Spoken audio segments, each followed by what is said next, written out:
Bonjour à tous les amis et bienvenue dans cette nouvelle vidéo, j'espère que vous allez bien. Dans cette vidéo aujourd'hui, on va parler de la situation absolument catastrophique qu'il y a en ce moment en Chine d'un point de vue immobilier, mais d'un point de vue économique en fait globalement. Alors pourquoi je décide de vous parler de ce thème aujourd'hui qui est un petit peu éloigné d'un premier abord de la crypto-monnaie?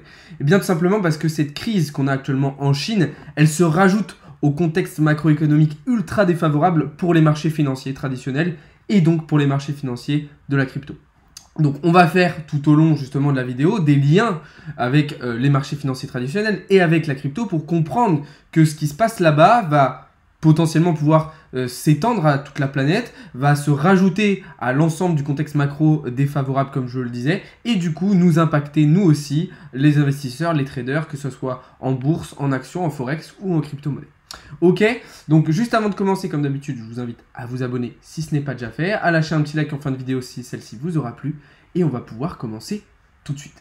Bon, déjà, ce qu'il faut comprendre, c'est qu'aujourd'hui, le marché immobilier chinois, il est évolué à peu près à 60 000 milliards de dollars. C'est absolument énorme, c'est 2 fois plus par exemple que le marché immobilier américain. Ok, alors ça peut se comprendre, hein, évidemment il y a beaucoup plus d'habitants aujourd'hui en Chine, mais c'est un marché qui pèse extrêmement lourd. Et aujourd'hui, la plupart des analystes prévoient une chute d'environ 30% de l'immobilier en Chine, soit 1,5 fois pire que ce qui s'était passé en 2008 avec la crise des subprimes. Donc autant, quand on reprend un petit peu la situation en 2008 avec la crise des subprimes, on se rend compte un petit peu de l'impact énorme que ça a eu sur l'ensemble de l'économie internationale. Imaginez si au cœur même, enfin à la base, la crise est elle-même plus grande, plus forte, alors imaginez les conséquences derrière qui le seront probablement encore plus. Alors maintenant, comment comprendre un petit peu ce qui est en train de se passer en Chine, pourquoi on a une crise immobilière et pourquoi ça est en train de s'étendre un petit peu partout dans le pays? Bien déjà, ce qu'il faut comprendre, c'est que la plupart des acheteurs de logements en Chine, ils sont au bout du bout, ok? Ils sont au bout du rouleau. Le truc, c'est que la crise, elle arrive et elle menace d'échapper à tout contrôle. C'est-à-dire que à partir d'un moment, la crise va tellement arriver à un point haut qu'on ne pourra plus rien faire pour l'endiguer, pour la ralentir. C'est-à-dire qu'elle va totalement exploser et tout détruire sur son passage. On a par exemple des acheteurs de 80 villes et 200 projets qui ont entamé immédiatement un boycott hypothécaire. C'est-à-dire qu'ils ont refusé de rembourser leurs prêts pour des projets immobiliers inachevés. Alors ça existe déjà dans d'autres pays. Hein. Y avait des youtubeurs qui avaient fait une vidéo comme ça sur une ville, je crois en Turquie, où il y avait une ville géante comme ça qui avait été construite avec des magnifiques villas, des magnifiques maisons. Et au final, le projet avait été arrêté du jour au lendemain. Bon, alors quand ça se fait sur une seule ville, ça va, sauf que là, on a 80 villes et plus de 200 projets. Où, du coup, on a des acheteurs qui ne peuvent pas et qui refusent de rembourser leurs prêts. Exactement comme pendant la crise des subprimes, en fait, où on a accordé des crédits à des particuliers pour qu'ils achètent des maisons. Et au final, tous ces particuliers se sont retrouvés dans l'incapacité, dans la non-possibilité de rembourser leurs crédits. Et c'est ça qui a posé problème. Là, on semble se diriger dans une situation un petit peu similaire. Aujourd'hui, le montant total de ces prêts hypothécaires pour les projets immobiliers en Chine, il s'élève environ à 293 milliards de dollars. C'est absolument extraordinaire. Et du coup, on se retrouve avec plein de projets complètement arrêtés, comme vous le voyez à l'écran, avec du coup des immeubles qui sont laissés à l'abandon ou laissés en cours de construction. En fait, tout simplement. Donc ça, c'est vraiment quelque chose qui est en train de se démocratiser partout en Chine. Et on voit même, on commence déjà même à voir, hein, comme je vous l'ai montré sur TikTok hier, eh bien des barres d'immeubles, des immeubles en entier qui sont détruits, en fait, parce que ils prennent de la place alors qu'ils sont totalement inhabités. En plus de ça, les ventes de logements justement en Chine, elles se sont elles aussi effondrées sur l'année qui vient de se passer. En effet, elles ont diminué de 60% par rapport à l'année dernière. Et justement, ce déclin, cette baisse de vente, elle continue de s'accélérer. Donc là, en gros, dans toute la Chine, on a tous les promoteurs immobiliers qui sont désespérés et qui vont tenter du coup de vendre des maisons par tous les moyens possibles. Ça veut dire quitte à baisser les prix énormément.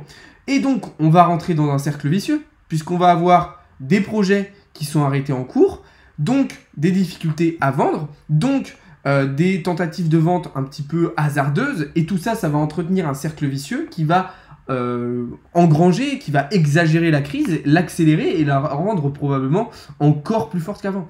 Je ne sais pas si vous avez entendu parler, il y a le Figaro qui avait fait un article sur ça l'autre fois, que ça m'avait fait rire.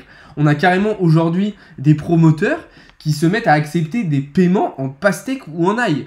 C'est absolument délirant. C'est-à-dire qu'aujourd'hui en Chine, vous pouvez, vous pouvez acheter un projet immobilier avec des pastèques ou de l'ail. C'est pour dire vraiment à quel point on est rendu et à quel point la situation est, selon moi, vraiment catastrophique. Hein. C'est assez drôle, même si en réalité, ça ne l'est absolument pas.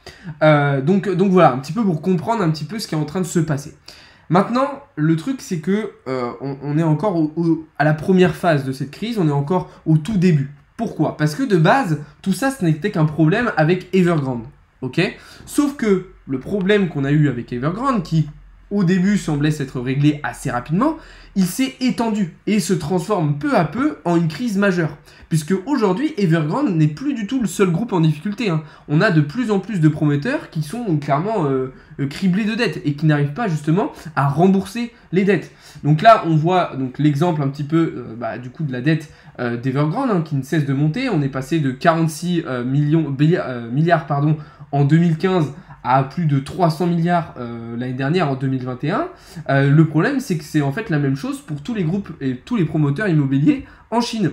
Donc on voit par exemple ici Evergrande qui est quand même toujours en tête, mais c'est la même chose pour Scenic, pour Modern Land, pour Fantasia, pour Greenland, Yango, etc., etc., qui voient tous en gros leurs dettes augmenter au fur et à mesure.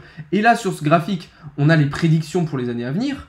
On voit que l'année 2025, on devrait atteindre un pic de dette avec, vous voyez, hein, la barre jaune qui correspond à la plus grande, et du coup une dette d'Evergrande qui pourrait atteindre les 80 milliards les 80 000 milliards de dollars, ce qui est absolument fou.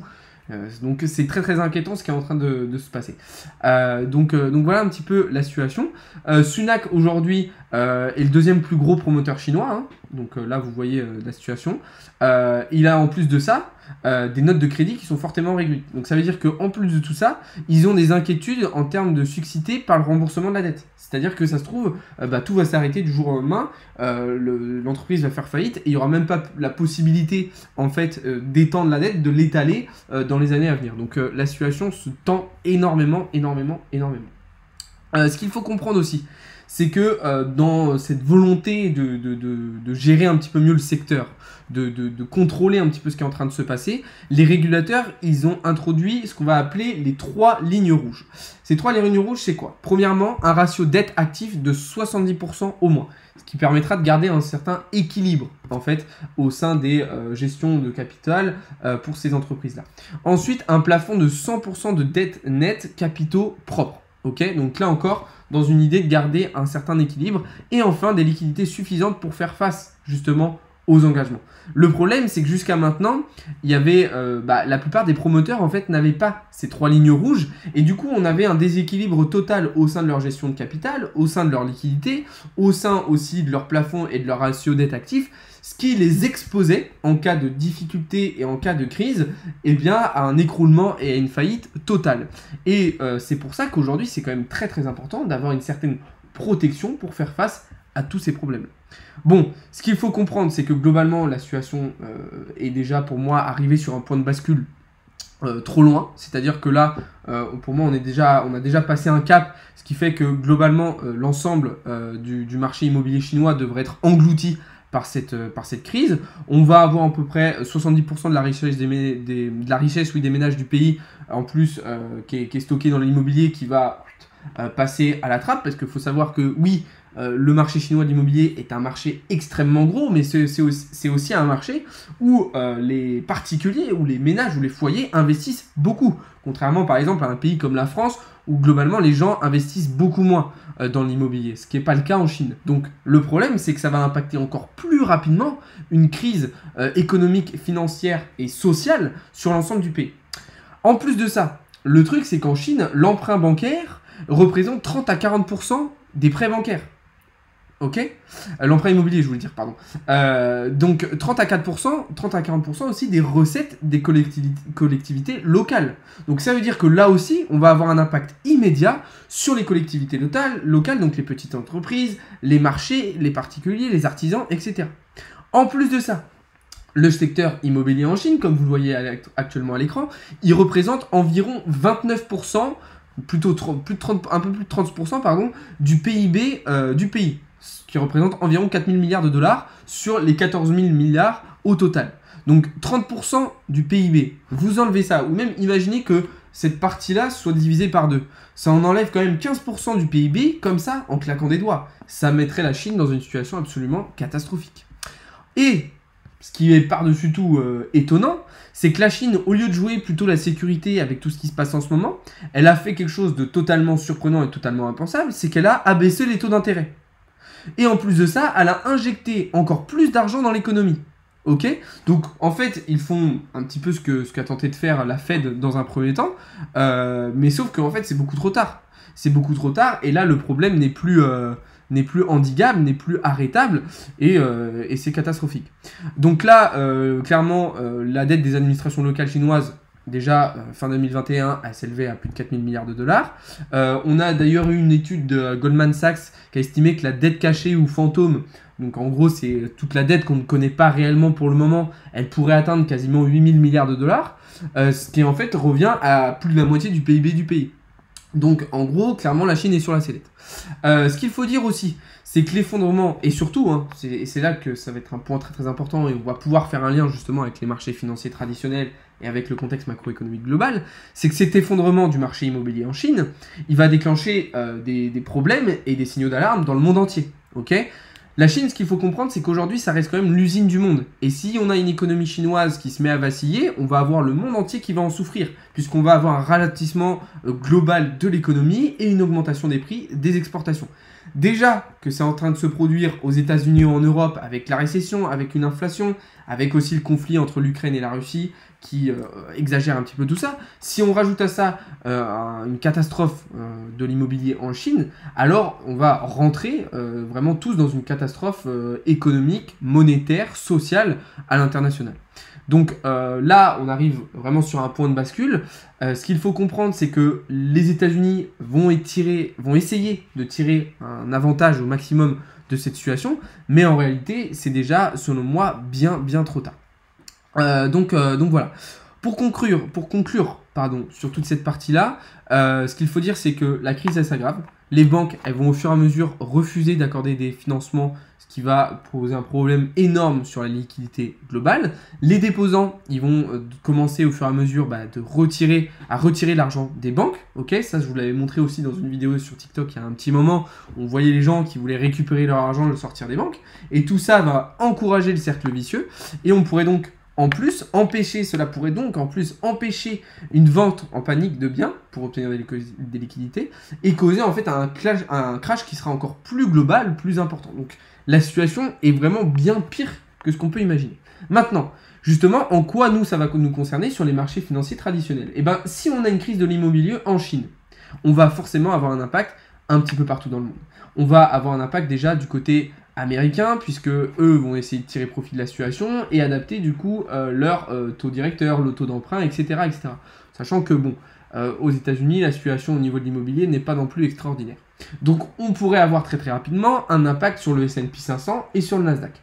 Mais de toute façon, ce qu'il faut comprendre, c'est qu'une telle crise impacterait les marchés financiers de A à Z. Le marché des actions, le marché des devises, le marché des matières premières, qui est en train d'augmenter énormément avec la Russie et l'Ukraine, mais qui augmentera encore plus si la Chine est en difficulté. Et donc, en fait, on va avoir les actifs, toutes les matières premières, toutes les devises, toutes les actions qui vont chuter.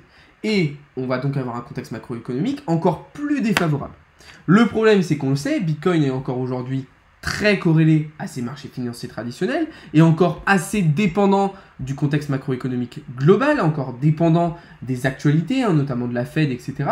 Et donc, ça pourrait ne pas du tout nous aider. Alors attention, encore une fois, on peut remettre ça en question et se dire, est-ce que ça ne serait pas l'occasion justement pour Bitcoin et les crypto-monnaies de se détacher et de se décorréler de ce système traditionnel et de prendre son élan, de prendre son indépendance et en fait justement de résoudre les problèmes qu'on a grâce à ça, en fait. Un petit peu comme Bitcoin avait commencé à le faire avec le Covid, où on avait eu une sorte de mini crash en fait l'espace de quelques mois et où Bitcoin était parti un petit peu tout seul vers le haut. Donc c'est une question qu'on peut se poser, d'ailleurs n'hésitez pas à me dire un petit peu en commentaire vous ce que vous en pensez. Est-ce que ça va être avantageux pour les crypto-monnaies ou pas. Dites-moi un petit peu aussi, est-ce que vous avez conscience de cette situation très problématique, puisque la situation est très problématique. Et puis voilà, si vous avez des questions, n'hésitez pas à les poser en commentaire. Je pourrais y répondre. N'hésitez pas à m'en poser aussi sur Insta, etc. On va arriver au terme de cette vidéo, les amis. J'espère que j'ai été clair. J'espère que je vous ai bien aiguillé. C'est un sujet très très complexe. J'ai essayé de le simplifier au maximum. Je ne suis pas rentré non plus dans tous les détails, dans toutes les parties, parce qu'il y aurait eu beaucoup d'autres choses à dire. Juste avant de terminer, je vous invite aussi à aller faire un petit tour sur Insta et Twitter, parce qu'il y a un gros concours en ce moment. Je vous invite aussi évidemment à rejoindre le serveur Discord. Sur ce, je vous souhaite à toutes et à tous une très très bonne soirée. Nous on se retrouve dès demain matin pour davantage de contenu et davantage d'analyse. Demain sera une journée très très importante d'un point de vue macroéconomique d'ailleurs. Sur ce, bonne soirée à tous les amis. C'était Alex de Crypto Learning.